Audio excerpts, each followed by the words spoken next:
Michelle, you are the advisor to the government when it comes to maternity. Can you promise the families a statutory public inquiry which would essentially compel people to give evidence to?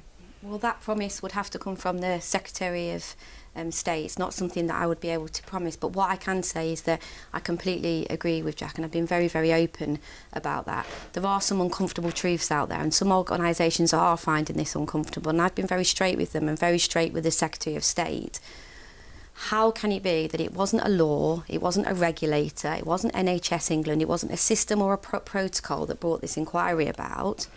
It was families having to stand up over and over again and talk about what was the most horrendous, horrific experience of their life. Now, that is not a system that is working, that is a system that is failing. And it didn't fail for a week or a month, over a decade. Over a decade.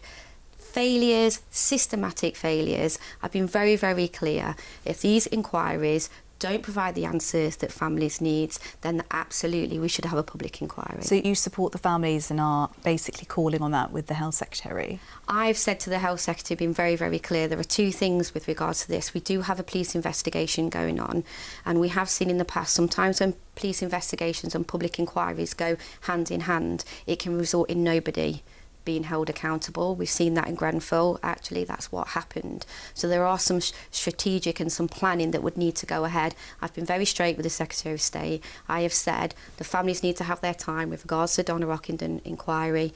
If that is not answering the questions that they need answers, then I will go back to the Secretary of State and we will work out how we can do this.